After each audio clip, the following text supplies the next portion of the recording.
will continue.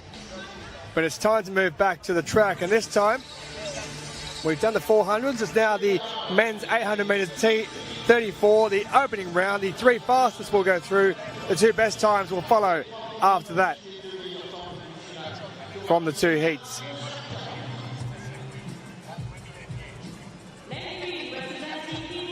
Gong Wenhao will go from lane 3.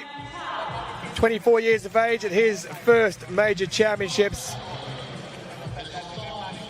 Another athlete at his first major championships, Roberto Michel of Mauritius. Haven't they been having a great time? This man was fourth in the 100 metres here at these championships. Reigning world champion Mohammed Al Hamadi of the UAE will go in lane 5. Silver here in the 400 metres he's taken already. Wale Katila, he finished fourth in the 400 metres despite being the reigning world champion out of the medals, and he took bronze in the 100, somewhat of a surprise as well. He'll go in lane 6. In lane 7, Ali Arshid, gold at the World Para-Athletics Grand Prix in Tunisia earlier this year in the 400, first major championship. And Henry Mani from Finland, bronze back in 2015, will go in lane 8.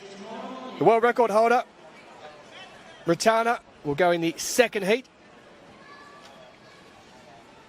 Mohammed Al Hamadi with that season best time there of 1:37.27, the world champion, who'll go in lane 5.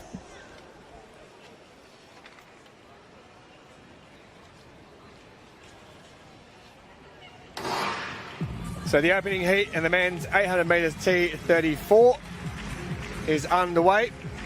And getting out fast already is Mohammed Al Hamadi, who is really roaring out from lane 3. They will get going as they move around that back straight, and then they'll move in towards the inside lane. When they get to the marker, they get to the 200 metre mark with 1 lap to go. You can see there the man who is a perennial medalist, Wale Katila, who hasn't done the greatest at these championships, just cutting across and sitting a couple out on the outside there. And Gong Wenhao, who leads as they head into the last 100 metres before they take the bell. Gong looking pretty good, and Wale Katila will want to improve on his championship so far, Steph. Yeah, it's interesting there. I think Katila really wanted that inside lane. The problem is Gong started on the inside, which meant he had the advantage. He already had the inside track. Waleed had to come all the way over, and Waleed, he's a seasoned racer. He knew that there was no chance of him getting in the pack. He needed to give himself room, and right now he is making his move to challenge for that top spot and make sure he stays in those top 3 qualifying spots.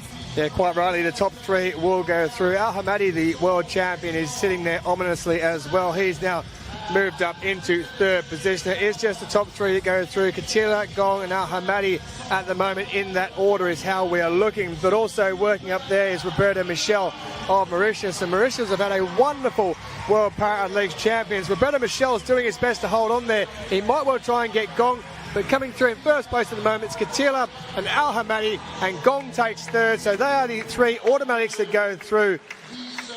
Roberto Michel in 4th position will hope to go through as one of those next 2 fastest qualifiers to advance into the final. But a wonderfully worked race from Wale Katila. Gong out in front there for a long period of time, the 24-year-old, his first major championships, and they have a lot of experience to call on the Chinese. There's a big band of World Championship medalists that Gong can ask advice to. Katila and Al Hamadi having a chat there. I think Al Hamadi's just maybe asking about, well, I saw you try to get across to the inside. I was trying to follow you. Why couldn't you get there earlier? It is so fun to watch the communication that happens on the track. Often during the race, you'll see them talking to each other. Now, as I said, Gong had the advantage in this case because he was on the inside. In the 800 meters, they all start in their own lane, and as they come around the corner, there is a mark at which you can then come over, and you can see Waleed, he kind of wants to come over, but there's no room. Gong is there, and the chairs are considered parts of their body. There are officials that are watching, and you can get a disqualification for impeding someone else's race. So what Waleed Katila did is he wanted to stay in a safe position because the 800 meters it's too short in the fact that if you find yourself out of position, you're a problem. Now, here's where it got really interesting. Now, both Al Hamadi and Mikel, they had to make a choice as to who they thought was going to sprint the fastest. It was Al Hamadi who made the right choice. He was behind the right person, and unfortunately, Mikel got caught. He was behind Gong when the sprint came on, and he just simply couldn't get round, and now he's having to wait for that final qualification spot. Well, I can't tell you, Wally Katila has broken the championship record with that at the end. It didn't appear to be as quick as it actually was, and he's broken that mark of Mohammed Al Hamadi by a couple of seconds. Now, Al Hamadi would have been inside that mark as well. So 4 who would have